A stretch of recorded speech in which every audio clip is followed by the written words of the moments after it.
Russia launches another large combined attack on Ukraine, while Ukrainian drones continue striking targets deep inside Russia, and Kyiv strengthens defenses along the Belarusian border. Qatar is trying to revive US-Iran diplomacy, while Tehran keeps Hormuz restricted. Washington is pushing Europe to take a larger role in NATO defense as the Pentagon reviews its troop presence. The Nepal, Tibet disaster worsens, with hundreds dead, more than 1,000 missing, and fears of another flood. Zelensky visits Moldova as Chisinau highlights airspace violations and new military capabilities. Rheinmetall expands Europe's drone race with a new technology center designed to accelerate development and production. Armenia continues moving away from Russia as Yerevan reorients its foreign policy toward Europe and other partners. Poland reinforces its northeastern flank near Kaliningrad with additional tanks and military equipment. And in Leaders on X, Antonio Guterres warns that Ebola is spreading faster than the international response. Sanai Takaichi highlights Japan's semiconductor push, and Benjamin Netanyahu calls for unity on Israel's political right. Russia launched another large combined attack on Ukraine, using ballistic missiles together with hundreds of drones. Kyiv region was one of the main targets, with fires reported at logistics and warehouse facilities around Boryspil, Brovary, and Vishneve. Ukrainian officials said several commercial distribution and storage sites were damaged. Further attacks were reported in Zaporizhia, where footage showed a major fire at an epicenter hypermarket. Local sources also reported a Geran drone strike on the Khortytsia plant. In Zmiev, Kharkiv region, another large fire was recorded after what local channels described as a drone strike. Russian sources also claimed the destruction of a Ukrainian drone command post in Velika Pisarevka, Sumy region. Ukraine simultaneously continued attacks deep inside Russia. Local channels reported a major fire at the Yaroslavl refinery, explosions and air defense activity around Engels and Saratov, and another explosion followed by a large fire in Pavlovsky Posad near Moscow. The exact scale of damage at several of these locations remains unclear. Kyiv is also strengthening defenses along the Belarusian border.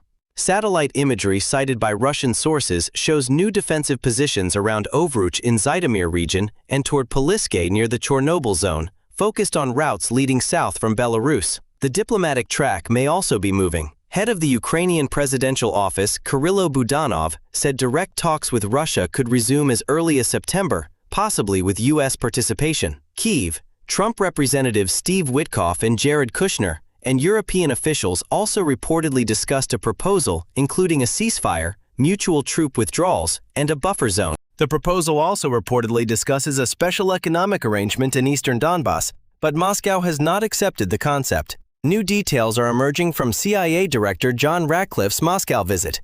One of his main goals was reportedly to determine whether Russian intelligence was giving Vladimir Putin an accurate picture of the front line, rather than overly optimistic assessments. Ratcliffe also met FSB Director Alexander Bortnikov and urged Moscow to move towards serious negotiations. At the same time, Moscow is escalating its rhetoric toward Britain. Foreign Ministry spokeswoman Maria Zakharova warned that British military facilities and equipment, including assets outside Ukraine, could become targets in response to London's support for long-range Ukrainian strikes. Moscow links the warning to British and French assistance involving Storm Shadow and Scalp cruise missiles. The confrontation over the Strait of Hormuz is increasingly shifting from military pressure toward political bargaining. U.S. Defense Secretary Pete Hegseth says Washington believes it controls the waterway and argues that Tehran has failed to turn the strait into an effective instrument against the United States. He says Iranian oil is still moving through Hormuz and insists that Iran's most realistic option is to return to negotiations over its nuclear program. Qatar is meanwhile trying to reopen the diplomatic channel. Prime Minister and Foreign Minister Mohammed bin Abdulrahman Al Thani traveled to Tehran for talks with Iranian Foreign Minister Abbas Araghchi. Doha is attempting to revive contacts between Washington and Tehran and help restore more regular commercial navigation through the strait. The Qatari initiative comes alongside separate Iranian talks with Oman over a temporary shipping corridor and measures intended to make navigation safer. Tehran, however, continues to reject the idea that economic and military pressure alone will force it to reopen Hormuz on American terms. Parliament Speaker Mohammad Bagher Ghalibaf said Washington's economic blockade and sanctions campaign would not force Iran to surrender.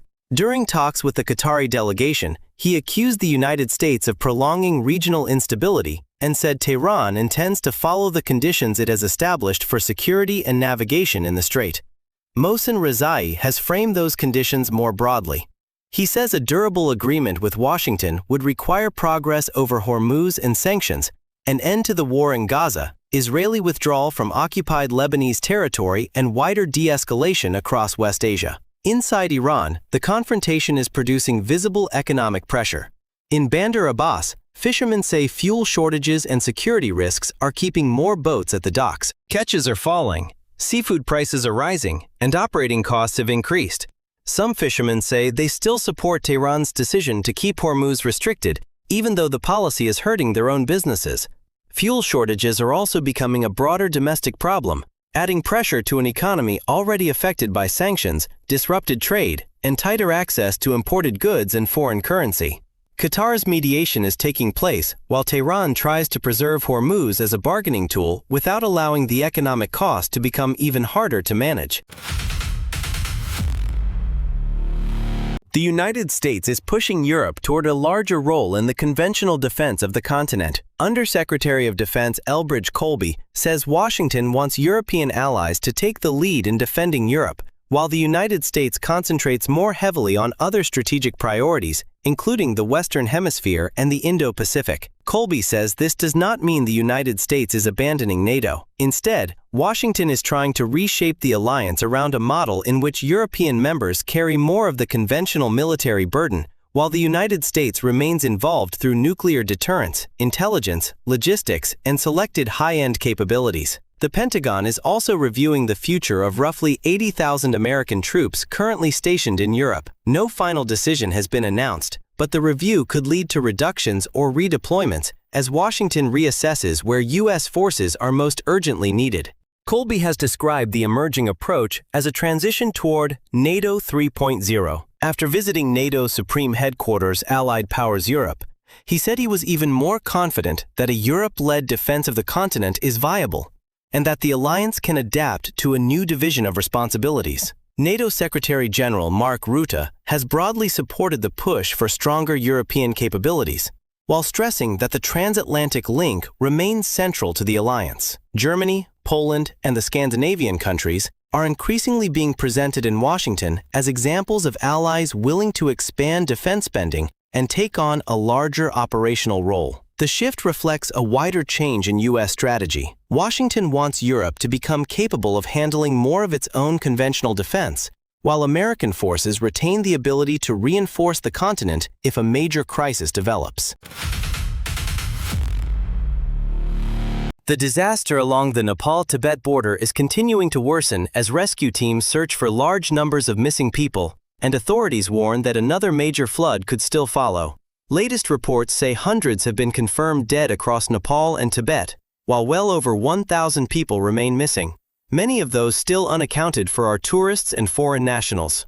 Entire road sections and bridges have been destroyed, cutting off remote communities and slowing rescue operations. The destruction has also hit energy infrastructure. Multiple hydropower facilities have been forced offline, while landslides and debris have damaged access routes needed to restore power and move heavy equipment into the disaster zone. Authorities are closely monitoring newly formed landslide-dammed lakes upstream.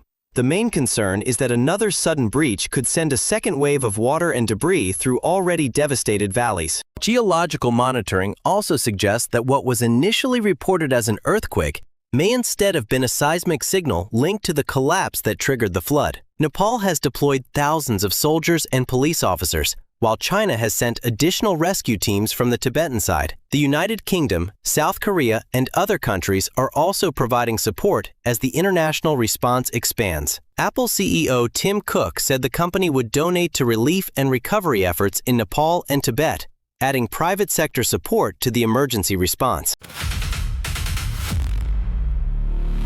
Ukrainian President Volodymyr Zelensky visited Chisinau for talks with President Maya Sandu, as Moldova used its Independence Day events to emphasize both security and its European course. Sandu said Moldova recorded 5 violations of its airspace during the latest Russian attack on Ukraine. The incidents added to long-standing concerns in Chisinau over spillover from the war and the vulnerability of Moldova's air defense system. Moldovan authorities have repeatedly been forced to monitor drones and missile trajectories approaching the country's borders. Security, energy, and cross-border infrastructure were among the main subjects discussed during Zelensky's visit. Both sides also stressed Moldova's EU path and closer coordination with Ukraine as the two countries continue their accession efforts. Zelensky publicly backed Moldova's European integration and said Kyiv would continue supporting Chisinau on that track. The two presidents also discussed regional security coordination. The Independence Day events also provided a visible demonstration of Moldova's military modernization. Israeli-made Atmos 155mm self-propelled howitzers were displayed publicly as Chisinau continues upgrading capabilities that for years received limited investment. European Council President Antonio Costa used the occasion to reaffirm support for Moldova's sovereignty, democracy, and European integration, presenting the country's EU course as part of a broader security strategy. Rheinmetall is expanding its drone and logistics business with a new technology center at Kassel Airport. The German defense group plans to invest around 270 million euros in the project, which is expected to open in 2027. The site will combine logistics, engineering, and testing facilities, including a dedicated area for unmanned systems. Rheinmetall says the goal is to shorten development cycles and move new drone designs from testing into production much faster than under traditional procurement programs. Chief Executive Armin Paperger has said the company wants to introduce new drone models every few months as battlefield requirements change. The center will cover around 30,000 square meters and will support Rheinmetall's existing operations in Kassel. European Commission President Ursula von der Leyen has meanwhile continued calling for Europe to expand its own defense industrial capacity, increase investment, and produce more critical military equipment inside the continent. Armenia is continuing its political shift away from Russia. Prime Minister Nikol Pashinyan says Yerevan and Moscow can no longer be described as strategic allies in the way they were in the past, reflecting the steady deterioration of relations between the two countries. Armenia's new foreign policy program gives greater priority to closer ties with the European Union, the United States, France, and China, while also emphasizing normalization with neighboring states. The government has already formally moved toward possible EU membership, although any final decision would require a national referendum. Despite the political shift, Armenia has not yet broken its institutional links with Moscow. It remains a member of the Eurasian Economic Union, and Russian troops are still stationed at the military base in Gyumri. The result is a gradual reorientation rather than an immediate geopolitical break. Poland is reinforcing its northeastern flank near Russia's Kaliningrad region, as Warsaw continues expanding its military presence along NATO's eastern border. Around 180 pieces of military equipment are being moved into the area, including 64 tanks, according to the latest reports. The deployment comes as Poland accelerates a broader modernization of its armed forces and increases readiness in regions considered most exposed to potential pressure from Russia and Belarus. Warsaw has already invested heavily in new tanks, artillery, air defense, and long-range weapons while expanding troop numbers. Kaliningrad remains one of NATO's most sensitive military zones because it sits between Poland and Lithuania and hosts major Russian missile, naval, and air assets. Poland's latest movement of equipment is being presented as part of a wider effort to strengthen deterrence along the alliance's northeastern frontier. UN Secretary-General Antonio Guterres warned that the Ebola outbreak in the Democratic Republic of the Congo is spreading faster than the international response. He called for additional support for humanitarian operations, saying the wider relief plan still requires another $1.1 billion. Japan's Prime Minister Sanae Takaichi highlighted a major new investment push in advanced semiconductor memory. She pointed to cooperation involving Kioxia and SanDisk as Japan tries to expand domestic production of next-generation memory needed for artificial intelligence, data centers, and other high-performance computing systems. Israeli Prime Minister Benjamin Netanyahu, meanwhile, focused on domestic politics. In a new post, he called for greater unity among Israel's right-wing parties and specifically pointed to Itamar Ben-Gvir and Bezalel Smotrich, arguing that the right should remain consolidated ahead of the next political battles.